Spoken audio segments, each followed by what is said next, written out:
Hello my friends, welcome back to my channel. It's Pamela, and don't mind the dog barking. I just wanted to share with you a couple of different projects that I've been working on as far as building my stash. And as most of you know, I had a really serious foot injury and was really physically down for quite a few months. I think almost 7 months. I went to the doctor today. No more boot, and I can start walking on my foot, so I am thrilled beyond belief. I have to start physical therapy in a few weeks to help get some of my mobility back. But anyway, while I was down, I cut out a zillion and one pictures from books that I have picked up, gardening books and whatnot, and put them on paper.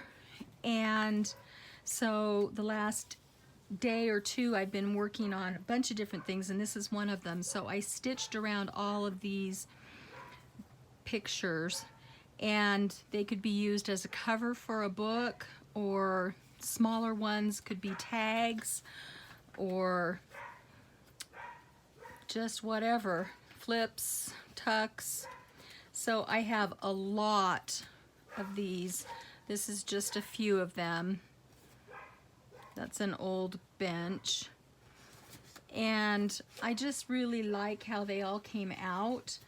I have different sizes, obviously, and shapes. And I have some that are farm. I want to do a little farm journal, so I've got cows and ducks and goats, and I loved this one with the boots and the little trowel. Got some chickens.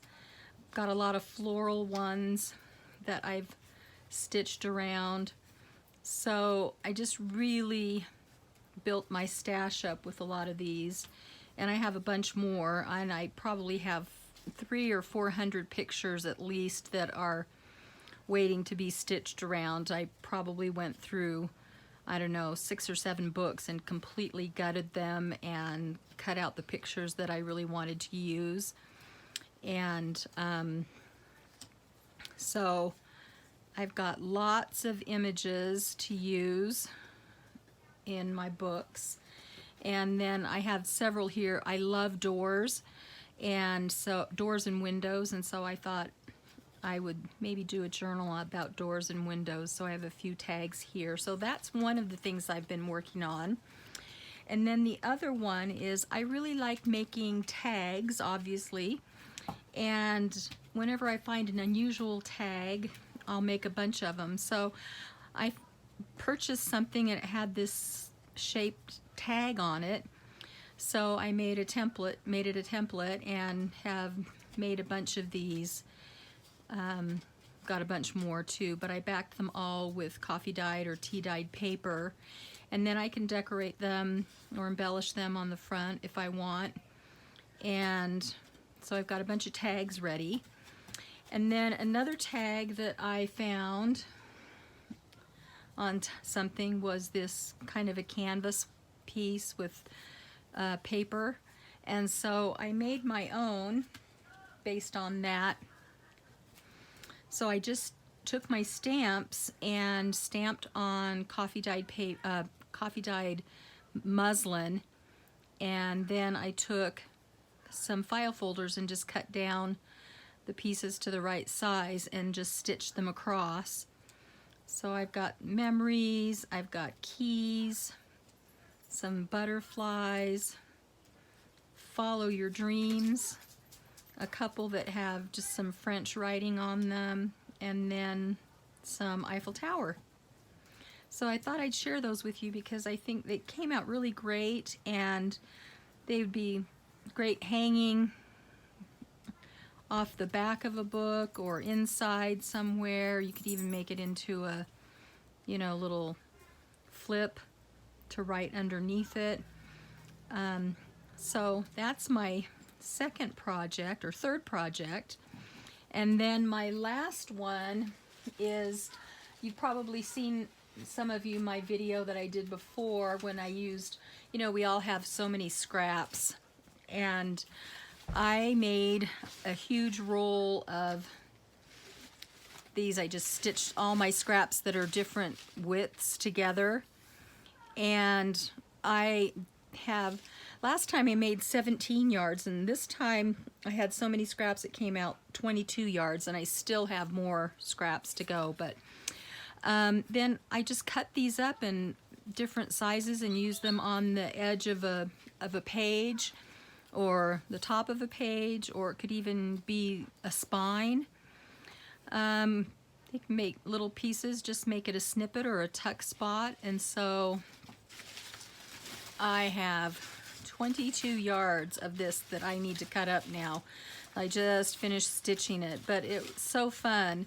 And I don't really match everything. I just grab, I have them in different sizes, and I just grab and go. So some of them are 2, 3, 4, and I think I have a few that are maybe 5 layers. It just depends on what I have next to me and what I see, but they turn out so cute. So I hope you try it with some of your scraps, your little tiny bits and pieces that you don't think there's a use for. There's always a use for them. So I have this big bundle that I'm gonna cut up tonight and put in my box, and it looks like a ton. It really is a lot, but once it's all cut up and it lays flat, then it'll fit in the little box that I have for it. It'll probably be a full box, but it will serve its purpose, and then I have this all in my stash and ready to go. So I hope that you have seen something that interests you, or that you think you might be able to do or create, or gives you some ideas of things that you could do to build up your stash, because hey, I'm all about having everything ready so I can just grab it and put it in instead of having to stop and make something specifically for that. A lot of things I don't decorate up, I just leave them blank until I'm getting ready to use them, but they're still, you know, 90% done, and adding a little pieces of lace or a button and little bits and bobs or pieces to those come really quickly. This takes a lot longer to do. So anyway, I hope you enjoyed it. Let me know what you think, and I will talk to you soon. Bye-bye.